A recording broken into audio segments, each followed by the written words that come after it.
നമ്മുടെ സ്വപ്ന പദ്ധതിയാണ് വിഴിഞ്ഞം പദ്ധതി. വിഴിഞ്ഞം പദ്ധതിക്ക് വേണ്ടിയുള്ള ചർച്ചകൾ ദീർഘകാലം, പതിറ്റാണ്ടുകൾ നീണ്ട ആ ചർച്ചകൾക്ക് ഒടുവിലാണ് പദ്ധതിയുടെ കരാറിലേക്ക് എത്തുകയും അതിപ്പോൾ യാഥാർത്ഥ്യമാവുകയും ചെയ്തിരിക്കുന്നത്. വിഴിഞ്ഞം അദാനി തുറമുഖം യാഥാർത്ഥ്യത്തിലേക്ക് നീങ്ങുമ്പോൾ നമുക്ക് ഈ തുറമുഖത്തിന്റെ സമീപകാലത്ത് എങ്ങനെയായിരുന്നു അത് യാഥാർത്ഥ്യത്തിലേക്ക് എത്തുന്നതെന്നടക്കമുള്ള കാര്യങ്ങൾ പരിശോധിക്കാം.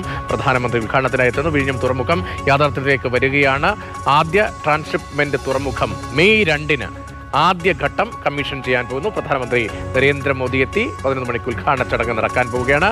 അതിന്റെ ചരിത്രം നമ്മൾ പരിശോധിച്ചാൽ 2023 ഒക്ടോബർ 15-നാണ് ആദ്യ കപ്പൽ ഷെൻഹുവ 15 ഇവിടെ നമ്മുടെ തീരത്തേക്ക് നിന്ന് ട്രയൽ റൺ തുടങ്ങിയത് 2024-ലാണ്.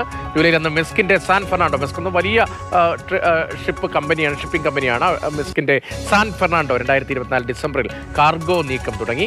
2025 വർഷത്തിലേക്ക് എത്തുമ്പോൾ ഏപ്രിൽ മാസത്തിൽ ലോകത്തിലെ ഏറ്റവും വലിയ മദർഷിപ്പ് അവിടേക്ക് വരുന്നതും നമ്മൾ കണ്ടു. ഇതുവരെ 250 കപ്പലുകൾ നങ്കൂരമിട്ടു. അതിനിടയിലാണ് ഏറ്റവും വലിയ മദർഷിപ്പ് കൂടി അവിടെ എത്തുന്നത്.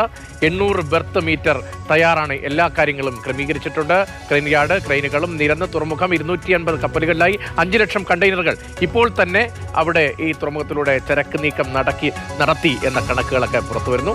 പ്രതിദിനം 3000 എന്നതാണ് ഒരു ശരാശരി കണക്കായി പറയുന്നത്. 250 കപ്പലുകൾ നങ്കൂരമിട്ടപ്പോൾ നല്ല നിലയിൽ തന്നെ മുന്നോട്ട് പോകാൻ നമുക്ക് കഴിഞ്ഞിട്ട് പ്രതിദിനം 3000 കണ്ടെയ്നറുകൾ നീക്കാൻ കഴിയുന്ന നിലയിലേക്ക് എത്തുന്നു. ആദ്യഘട്ടം അത് ഉദ്ഘാടനത്തിലേക്ക് നീങ്ങുമ്പോൾ നമ്മുടെ സ്വപ്ന പദ്ധതി യാഥാർത്ഥ്യമാകുന്നുവെന്ന് അക്ഷരാർത്ഥത്തിൽ പറയാൻ കഴിയുന്ന സ്ഥിതിയാണ്. അതേസമയം നമ്മുടെ മറ്റൊരു പൊതുമേഖലാ സ്ഥാപനത്തിന്റെ കാര്യത്തിലേക്ക് വന്നാൽ ആർത്തുല്ലസിക്കാൻ യാത്ര പോയി, അതും ഒരു കൊടുങ്കാട്ടിലേക്കാണ്. ആ കാട്ടിലേക്ക് പോയി ഉല്ലസിക്കാൻ എത്തുമ്പോൾ KSRTC ബസ്സിലായിരുന്നു ആ യാത്ര. പക്ഷേ ബസ് ഒത്ത വനത്തിന്റെ നടുക്ക് ബ്രേക്ക് ഡൗൺ ആകുന്നു. ഭയപ്പെടുന്ന സാഹചര്യം. പിന്നെ രക്ഷിക്കാനായി ഒരു ബസ് പോകുന്നു. ആ ബസ്സും അതും വീണ്ടും ബ്രേക്ക് ഡൗൺ ആവുന്നു. അങ്ങനെ പത്തനംതിട്ടയിൽ വല്ലാത്ത ചില കാഴ്ചകളാണ് KSRTCയുമായി ബന്ധപ്പെട്ട് കണ്ടത്. വിഴിഞ്ഞത്തിന്റെ വികസന നേട്ടത്തിനൊപ്പം KSRTCയിലെ ദുരവസ്ഥ കൂടി നമുക്കൊന്ന്